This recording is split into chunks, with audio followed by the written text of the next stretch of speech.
Capítulo 12. Roboam fue a Siquem, donde todo Israel se había reunido para proclamarlo rey. Cuando Jeroboam, hijo de Nabat, se enteró de esto, regresó de Egipto, donde había huido para escapar del rey Salomón.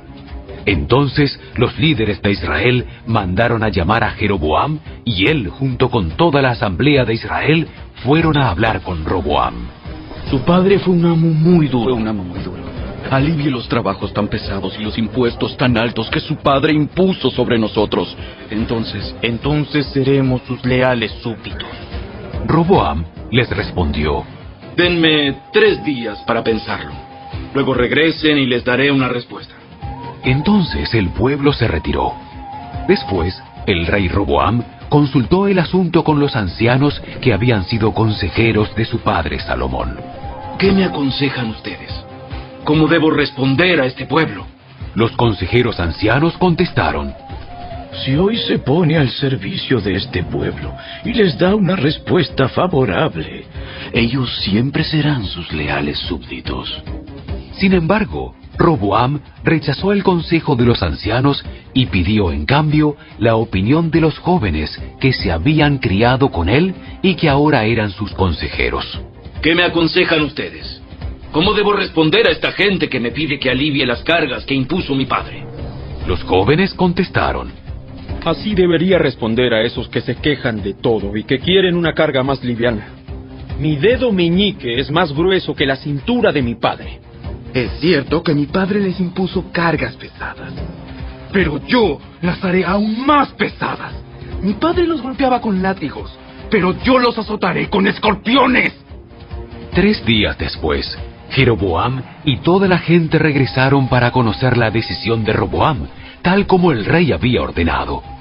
Entonces Roboam habló con dureza al pueblo, porque rechazó el consejo de los ancianos y siguió el consejo de los más jóvenes. Así que le dijo al pueblo: Mi padre les impuso cargas pesadas, pero yo las haré aún más pesadas. Mi padre los golpeaba con látigos, pero yo los azotaré con escorpiones. Por lo tanto, el rey no prestó atención al pueblo. Este giro en la historia ocurrió por voluntad del Señor, porque cumplía el mensaje que el Señor le había dado a Jeroboam, hijo de Nabat, por medio del profeta Ahías de Silo. Cuando todos los israelitas se dieron cuenta de que el rey no iba a hacerles caso, respondieron: ¡Abajo la dinastía de David! ¡No nos interesa para nada el hijo de Isaí! ¡Regresa a tu casa, Israel!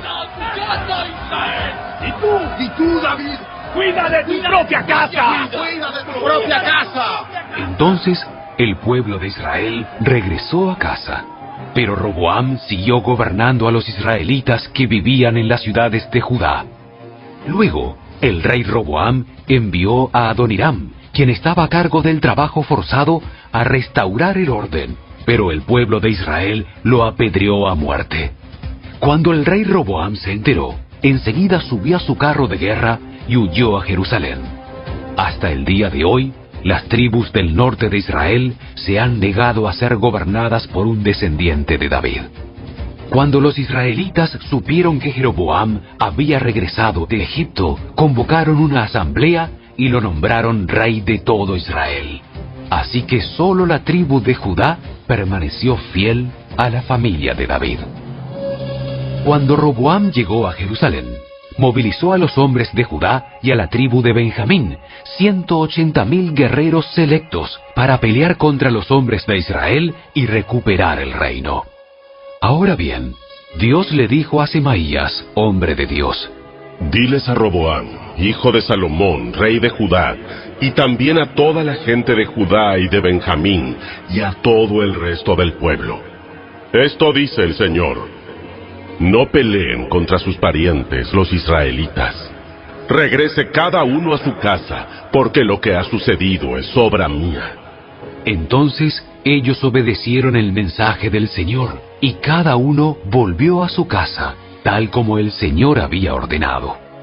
Jeroboam fortificó la ciudad de Siquem, en la región montañosa de Efraín, la que llegó a ser su capital. Tiempo después, también fortificó la ciudad de Peniel. Jeroboam pensó: si no tengo cuidado, el reino volverá a la dinastía de David. Cuando este pueblo vaya a Jerusalén para ofrecer sacrificios en el templo del Señor, ellos volverán a ser leales al rey Roboam de Judá. A mí me matarán, y a él lo nombrarán rey en mi lugar. Entonces, siguiendo la recomendación de sus consejeros, el rey hizo 2 becerros de oro. Después dijo a la gente: para ustedes es muy complicado ir hasta Jerusalén a adorar. Miren, israelitas, estos son los dioses que los sacaron de Egipto.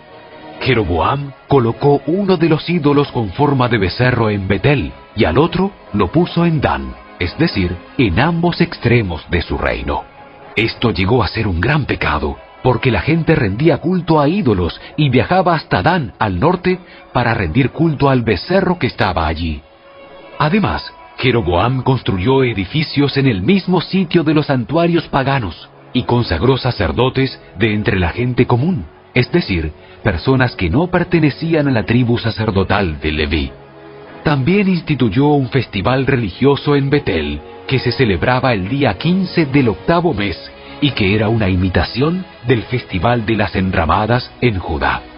Allí, en Betel, Jeroboam ofrecía sacrificios a los becerros que había hecho, y nombró sacerdotes para los santuarios paganos que había construido. Así que el día 15 del 8º mes, una fecha que él mismo había designado, Jeroboam ofreció sacrificios sobre el altar de Betel. Él instituyó un festival religioso para Israel y subió al altar a quemar incienso.